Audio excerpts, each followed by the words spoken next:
Um tópico muito importante dentro do capítulo de porcentagem é a ideia de aumentos e descontos. Isso aparece muito dentro da matemática financeira, né? Quando você vai fazer movimentações financeiras, um produto sofreu um aumento de tantos reais, a bolsa teve uma queda de tantos por cento. Então, ou seja, quando você trabalha com matemática financeira, você usa muito o conceito de porcentagem e muito essa ideia de aumentos e descontos. Então, aqui eu vou te mostrar como funciona essa ideia de aumentos e desconto dentro da matemática financeira, mas usando ali o conceito de porcentagem. Então, vamos primeiro aqui para a primeira definição. O fator de aumento, que é chamado de FA, que é dado por essa fórmula aqui, 1 mais I. Então, calma, não se assuste. É só uma formulinha. Na verdade, não pensa nisso como uma fórmula, pensa nisso como uma simplificação da escrita de uma coisa muito grande. Imagina você escrever fator de aumento é igual a 1 mais a porcentagem. Fica uma frase um pouco longa. Então você resume isso e aí surge essa fórmula. Então FA vem da ideia de fator de aumento, ou seja, algo que aumentou. E a fórmula, né, ou seja, essa leitura da ideia do fator de aumento é 1. O que significa esse 1? Esse 1 é o seu todo, tá? É o valor total, o valor unitário. Mais I. Em matemática financeira, esse I é a nossa taxa. O que é a taxa? É a porcentagem. Nada mais do que a porcentagem. É a porcentagem ali, nesse exemplo, de aumento. É quanto por cento aquele produto sofreu um aumento, tá bom? Então vamos lá. FA é igual a 1 mais I, é o número que se deve multiplicar pelo valor inicial. Aqui eu chamei o meu valor inicial de V0. V de valor, 0 de inicial. Então, V0, valor inicial. Para se obter o valor final. De modo similar, V de valor, F final. Valor final. Após um aumento, segundo um percentual, I. Então, vamos lá. Vamos entender toda essa definição. Imagina que você tem lá o seu produto. Seu produto sofreu um aumento. Tá bom? O vendedor resolveu aumentar o valor do produto. Aí, ele quer saber para quanto que esse produto vai. Então, ele vai usar o fator de aumento. Ele vai fazer 1 mais a porcentagem que ele resolveu aumentar. Vamos inventar aí um valor, 20%. 20% foi o valor de aumento dele. Então, ele vai fazer 1 mais 20%, 1,20. Esse 1,20 vai ser o fator de aumento dele. Aí, esse fator de aumento, que é o nosso 1,20, porque 20% você pode escrever como 20 sobre 100, que é o mesmo que 0,20, somado com 1,20. Esse 1,20, que é o fator de aumento, ele deve ser multiplicado pelo valor do produto. Por que isso é importante? Vamos dar outro exemplo. Imagina que você tem uma loja e você tem nessa loja vários produtos, 50 produtos diferentes. E aí, devido a melhorias, impostos, seja lá o que for, você resolve aumentar em 20% o valor de todos os produtos da sua loja. Então, para fazer essa conta um pouco mais rápido, você usa o fator de aumento, que vai resultar lá no 1,20, como eu expliquei, e aí basta você pegar esse 1,20 e multiplicar pelo preço de cada um dos produtos da sua loja. Suponha, né, que são 50 produtos diferentes, de valores diferentes. Então, você vai pegar esse 1,20 e multiplicar por cada um dos produtos, por cada um dos valores dos produtos da sua loja. O valor que vai resultar ali é o quanto você vai cobrar. Deu para entender? Ficou claro o conceito? Vou explicar o fator de redução, que é similar, só que em vez de o produto aumentar, ele vai reduzir, e aí vai ficar cada vez mais clara ainda a ideia. Vamos lá. O fator de redução, que é dado pela fórmula FR igual a 1 menos I, é o número que se deve multiplicar pelo valor inicial para se obter o valor final, VF, após uma redução segundo o percentual I. Então, observa, o fator de aumento é quando você aumenta o produto, o valor do produto. O fator de redução é quando você reduz o valor do produto. Estou dando um exemplo de produto para a gente manter um exemplo só no contexto. Agora, no fator de aumento, você faz 1 mais a porcentagem. De modo similar, no valor de fator de redução, você faz a subtração. 1 é o seu total, menos a porcentagem, ou seja, menos o quanto você vai reduzir naquele produto. Então, seu fator de redução é 1 menos I. Ficou claro? Eu vou fazer aqui exemplos para ficar bem clara essa ideia de fator de aumento e fator de redução. Olha só, vamos lá. Um produto custa R$350 e sofreu um aumento de 24%. Qual é o seu preço após o aumento? Exatamente a ideia do exemplo que eu te dei lá, né? Ideia do exemplo de loja. Lá eu acho que eu dei o exemplo de 20%, né? Aqui é 24%, mas isso não faz diferença porque a forma de resolver é exatamente a mesma. Então imagina que você tem lá o produto custa R$350 e ele sofreu um aumento de 24%. O que significa sofrer um aumento? Ele teve o seu valor alterado para cima. Então ele vai custar mais que R$350. E aí a gente quer saber qual é o preço desse produto após esse aumento. Então o que a gente vai fazer? Como é aumento, nós vamos usar o FA é igual a 1 mais I. Lembrando que essa é a formulinha, né, do nosso fator de aumento. O que eu vou fazer agora? Vou substituir as informações. Então, meu FA é igual a 1 mais esse I é a minha taxa, que nesse caso é 24%. Mas lembra que eu falei que a gente não pode usar o 24%, né? Ou seja, o número acompanhado da porcentagem? A gente tem que transformar em decimal ou transformar em fração? Vamos lá, vamos lembrar desse passo. Então, 24%, transformando primeiro para fração, vai ficar assim. 24% é o mesmo que 24 sobre 100. Ou, na forma de decimal, 0,24. E aí, aqui, na hora de achar o nosso fator, isso vai ficar FA é igual a 1 mais 0,24. Logo, meu FA é igual a 1,24. Pronto, esse é o nosso fator de aumento. Esse é o valor, né, que a gente vai multiplicar pelo valor do produto.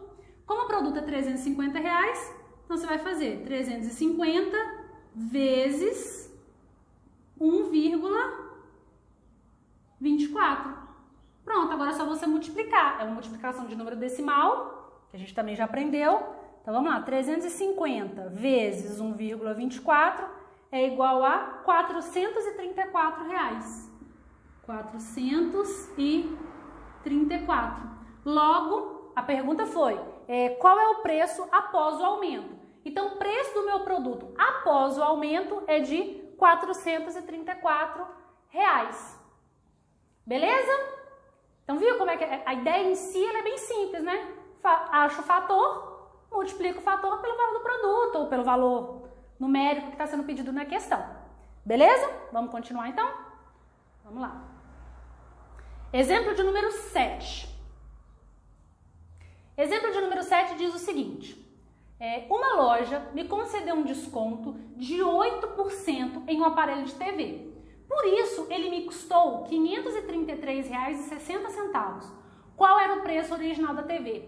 Esse problema lembra aquele que a gente fez quando falava, né? Dado um número, após calcular tantos por cento desse número, resulta em 36. Acho que era esse o exemplo. E eu chamei o valor do produto de X, lembra? É a mesma ideia aqui, exatamente a mesma ideia, só que aqui agora é uma situação contextualizada. Você tinha uma certa TV e aí o vendedor, né, concedeu ali, o dono da loja concedeu um desconto de 8%, só que aí, nesse problema, ele já te deu o valor final do produto. E aí você quer saber quanto custava esse produto antes de ser concedido o desconto dele. Olha como é que é interessante, por que é bom a gente aprender a fazer esse tipo de conta. Imagina que você vai realmente numa loja comprar uma TV e aí o vendedor te dá um desconto de 8%, tá lá na promoção 8% de desconto, e aí ele vira para você e fala assim, você vai pagar R$ 533,60. Se você sabe fazer o cálculo de porcentagem, você olha quanto custa a TV, calcula a porcentagem dela, para ver se realmente o valor que o vendedor está te passando está correto. Não estou dizendo aqui que o vendedor vai ser desonesto ou algo desse tipo, mas ele pode errar na hora de fazer a conta, né? Suponhamos que ele erre na hora de fazer a conta, ou Claro que hoje, com a tecnologia, ele vai usar um programa, um sistema que já vai fazer esse cálculo para ele. Mas imagina que vocês estão ali numa negociação mais informal e ele faz esse cálculo, faz o cálculo errado, depois lança ali na sua nota fiscal para você retirar o produto e o produto está com o valor errado, né? Está com o desconto errado. Então é interessante sim aprender a fazer esse tipo de conta, porque é um problema real você ir numa loja, comprar algum produto, ter um desconto e você ter certeza que o valor que foi passado para você no final está correto, beleza? Vamos lá então para o nosso problema agora. Eu não sei, então aqui qual é o preço da TV, né? Não sei o preço original da TV, mas sei o preço final. Sei o quanto essa TV vai sair após o desconto ser concedido. Então o que eu vou fazer? Eu vou usar aqui a ideia do fator, né? Só que agora, olha só, como foi oferecido um desconto, eu vou usar aqui um fator de redução, tá bom? Então vamos lá. Primeiro vamos encontrar aí o nosso fator de redução. Então é o nosso FR, fator de redução. A fórmula do FR é igual a 1 menos I, tá vendo? Se está reduzindo é negativo. Então o nosso FR é igual a 1 menos, ó, ali é 8%. Então vai ficar 8%. Mas lembra, não podemos usar o número assim. Tem que passar para decimal ou para fração. Vamos passar para os dois para treinar. Então isso é 8% na forma de fração e 0,08 na forma de decimal. Então, transformando aqui o nosso FR, o nosso fator de redução, vai ser 1 menos 0,08. Fazendo aqui essa diferença, né, ou essa subtração, o nosso FR vai ser 0,92. Logo, o meu fator de redução é 0,92. Agora, o que eu vou fazer? Como eu quero saber o preço original da TV, eu vou chamar esse preço original de X. Esse X eu vou multiplicar pelo 0,92, que é o meu fator de redução. E isso vai resultar no valor final da minha TV, que é R$ 533,60. Lembrando do processo inverso, é só eu dividir agora o 533,60 pelo 0,92. Então, meu X é igual a 533,60 dividido por 0,92. É uma divisão de decimal, já aprendemos também isso nos capítulos anteriores, então aqui eu já vou fazer a divisão direto. Então, isso vai resultar em R$ 580. Pronto. Então, aqui descobrimos o valor original da TV. Então, o preço original da TV é R$ 580. Após ser oferecido um desconto de 8%, essa TV foi para o preço final de R$ 533,60, tá bom? Então, você consegue fazer o processo tanto indo quanto voltando, digamos assim. Você consegue fazer o processo sendo dado para você o valor inicial e a porcentagem, você calcula o preço final, ou o preço final, dado a porcentagem, você descobre qual era o número original. Beleza? Vamos dar sequência? Vamos fazer mais exemplos. Agora a gente vai fazer só exemplos para ilustrar tudo isso que a gente aprendeu. Então vamos lá. Exemplo de número 8. Exemplo de número 8 diz o seguinte: um produto tem preço de R$ 250 à vista. A prazo, em 5 parcelas mensais iguais, o seu preço ele sofre um acréscimo de 16%. Qual é o valor de cada parcela? Olha, um problema bem interessante e com bastante informações aí que você precisa tomar muito cuidado na hora de resolver. Por quê? Olha só, a gente sabe o preço do produto, né? Se você pagar esse produto à vista. Se você for lá comprar à vista, você vai pagar R$ 250. Só que você tem a opção de pagar esse produto parcelado em 5 parcelas mensais iguais. Qual que é o erro comum? O aluno pensa, 5 parcelas iguais, 250 o produto, divide 250 por 5. E isso está errado. Por quê? Olha a continuação do problema. Em 5 parcelas mensais iguais, o seu preço sofre um acréscimo de 16%. Então, entenda o seguinte, no mercado financeiro, compra de produtos, seja lá o que for, o pagamento à vista sempre vai ser mais barato do que o valor parcelado. Isso é fato, tá bom? O que acontece? Algumas lojas, é claro, o produto custa tanto e você pode dividir em 10 vezes sem juros. Só que não se iludam.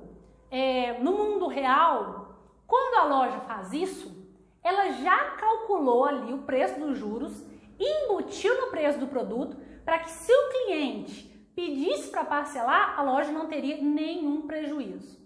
Pode acreditar em mim. Então, quando você vê lá um produto, esse é o produto, você pode parcelar em 10 vezes sem juros.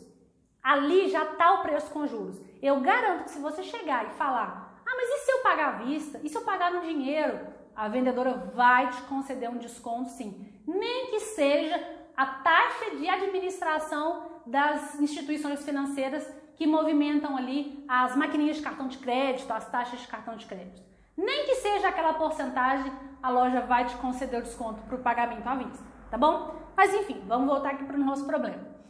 Quando ele fala que o produto pode ser parcelado em 5 vezes e ele sofre um aumento de 16%, e o problema quer saber qual que é o valor de cada parcela, o que você precisa fazer primeiro? Você precisa calcular para quanto vai esse produto após ele sofrer o aumento de 16%, certo? Depois que você tem esse valor, aí sim você divide em 5 parcelas, né? Que está aqui 5 parcelas e descobre o valor de cada parcela. Beleza? Então vamos lá. Primeiro vamos fazer isso. Como fala que ele sofreu um acréscimo, se é acréscimo, eu vou usar o FA. Então vamos lá. Então isso vai ser 1 mais I. Porcentagem 16%. FA é igual a 1 mais 16%. Beleza? Lembrando, como que a gente transforma? 16% é o mesmo que 16 sobre 100, que é o mesmo que 2 zeros, duas casas com a vírgula. 1,6, ó. 1, 2. Ó, perdão, 0,16. 0,16, ó. 2 zeros, 2 casas. A vírgula vai vir para cá, acrescenta um zero à esquerda. 0,16 é a nossa porcentagem na forma de decimal. Passando isso para cá, quem vai ser o nosso fator de aumento? Fator de aumento é igual a 1 mais 0,16. E agora, fazendo a soma, FA é igual a 1,16. Esse é o nosso fator de aumento. Agora, a gente pega esse valor e multiplica pelo preço do produto, que seria à vista, né? Então, você vai fazer 250 vezes 1,16. Fazendo aqui essa multiplicação, a gente tem 250 vezes 1,16. Isso vai para 290. Pronto. Descobrimos aqui o valor do produto após sofrer o aumento. E agora, como a pergunta é qual que é o valor de cada parcela, são 5 parcelas. Basta dividir esse valor por 5, R$ 58. Então, cada parcela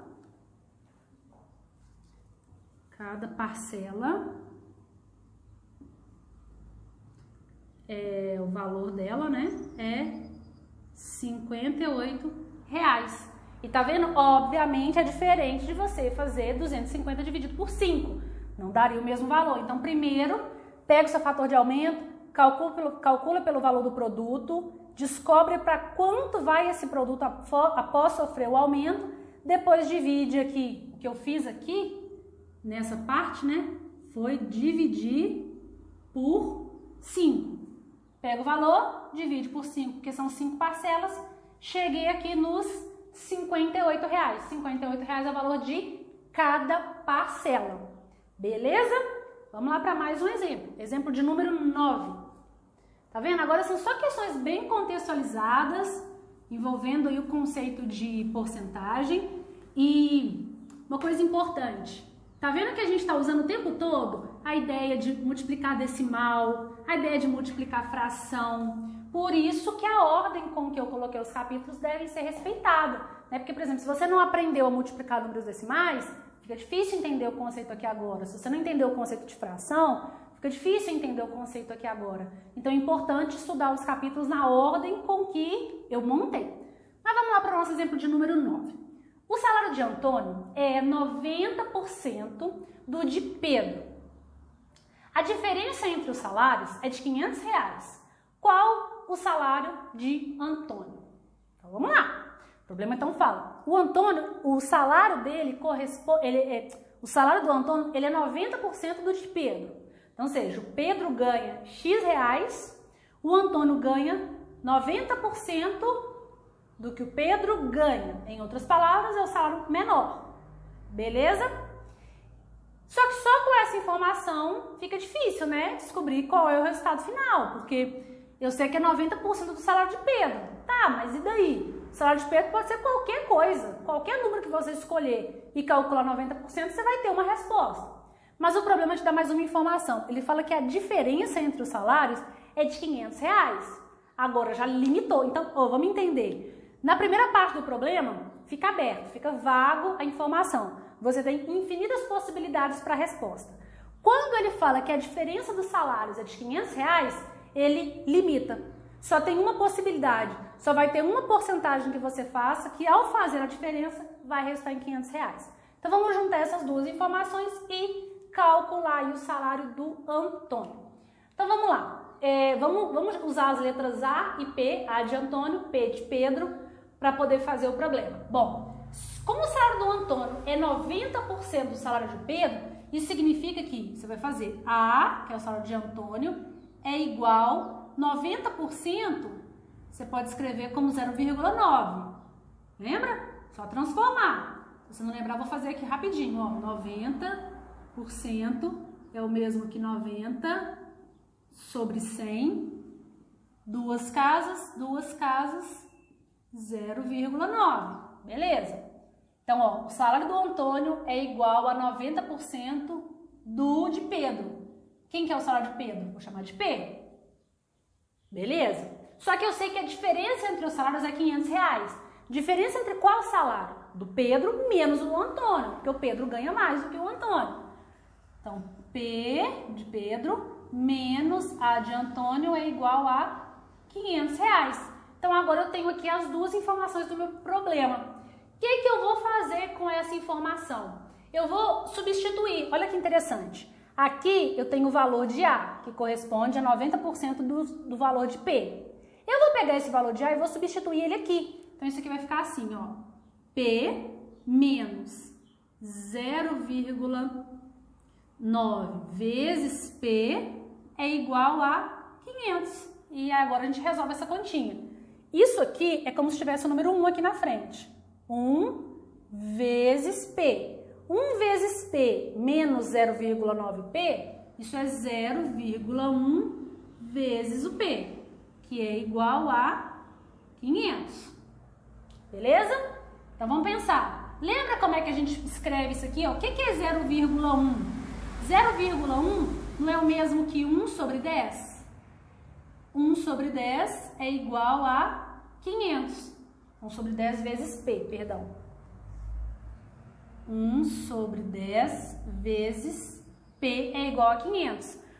Para mim poder encontrar esse valor de P, esse aqui não está dividindo, vem para cá multiplicando. Logo, o salário do Pedro é 500 vezes 10. Então, o salário de Pedro é R$5.000. Bom, o salário do Antônio é 90% disso. Mas eu sei que a diferença é R$500. Então, é só tirar R$500 aqui. Se você faz 5.000 menos R$500, tá vendo? Eu sei que a diferença entre os salários deles é de R$500. Logo, o salário do Antônio, aqui você pode escrever o Antônio também, é de R$4.500. Ou seja, R$4.500 corresponde a 90% do quanto o Pedro ganha, que é R$5.000. Tá vendo? Aqui, na verdade, eu resolvi ter mais coisa do que precisava, mas eu quis abordar bem os conceitos, todos os conceitos da questão, porque você pode, aí, no decorrer dos seus estudos, encontrar exercícios diferentes, né? E é óbvio que isso vai acontecer. Então, aqui eu já dei um panorama um pouco maior da ideia, beleza? Então, aqui a gente conseguiu fazer e encontrar aí o salário do Antônio. Vamos lá, então, para mais um exemplo, exemplo de número 10. Um exemplo um pouco maior, com mais informações. Então, tá vendo? Questões de porcentagem tem que ter bastante atenção. Você vai lendo as informações, vai lendo o enunciado, extrai as informações.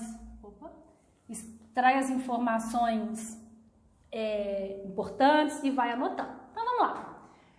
Exemplo de número 10. Num colégio com 1.000 alunos, 65% dos quais são do sexo masculino, todos os estudantes foram convidados a opinar sobre o novo plano econômico do governo. Apurados os resultados, verificou-se que 40% dos homens e 50% das mulheres manifestaram-se favoravelmente ao plano.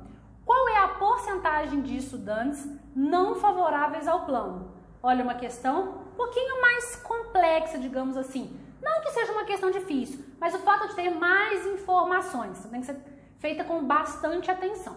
Vamos extrair todas as informações do problema. Primeiro, nós sabemos que nesse colégio tem 1.000 alunos. Então, vamos lá. 1.000, deixa eu colocar um pouco mais aqui no meio, para fazer de um jeito diferente. Olha só. Vou colocar aqui. 1.000 alunos. Desses 1.000 alunos, 65% são do sexo masculino. Bom, vamos lá. Vou puxar uma setinha para cá e vou colocar aqui o 65%. Agora, deixa eu te lembrar uma coisa. 65% são do sexo masculino. Então, qual é a porcentagem de pessoas do sexo feminino? Não está escrito no problema. Mas lembre-se que a porcentagem total é sempre 100%. 100% sempre vai ser o todo que você tem. Então, se 65% é do sexo masculino, o que sobrou para chegar em 100%? 35%. Porque 65 mais 35 é 100. Beleza? Por que eu estou dizendo isso? Porque 65% são do sexo masculino.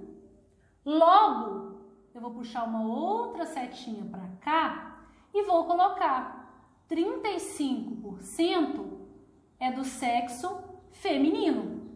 Por que eu estou colocando essa informação? Porque no decorrer do problema a gente vai precisar de saber quantas são as mulheres. Então, beleza. Então, já sei que dos 1.000 alunos, 65% são do sexo masculino e 35% são do sexo feminino. Aí fala que os estudantes foram convocados a opinar sobre o novo plano do governo. Depois de apurar o resultado, verificou-se que 40% dos homens e 50% das mulheres manifestaram-se favoráveis ao plano. Então, o que eu vou fazer? Eu vou transformar primeiro essa porcentagem em quantidade de pessoas, para poder depois fazer a nova porcentagem. Então, vamos lá. 65% de 1.000 é 650. E 35% de 1.000 é 350. E se você somar esses dois resultados, obviamente você chega em 1.000, que é o total. Agora eu vou separar 40% dos homens, então desse número eu vou separar 40%, e desse número aqui, que são as mulheres, eu vou separar 50%. 50%. Então vamos fazer essa conta. 40% de 650, isso vai resultar em 650 vezes 40%, só seguir todos os passos que eu já ensinei. O processo é exatamente o mesmo. Isso vai resultar em 260 pessoas, perdão, 260 homens. Então, 260 homens são favoráveis ao plano. E aqui, 350 vezes 50%, 175. 175 mulheres são favoráveis ao plano. Bom, agora eu já tenho o valor de homens e o valor de mulheres que são favoráveis ao plano. O que eu vou fazer? Eu vou somar esses dois valores para saber o total de pessoas que são favoráveis. Então, vamos lá. 260 mais 175 175, 260 mais 175 é igual a 435 pessoas. 435 pessoas são favoráveis.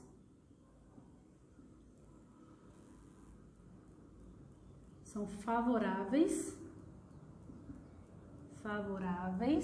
ao plano de governo, certo?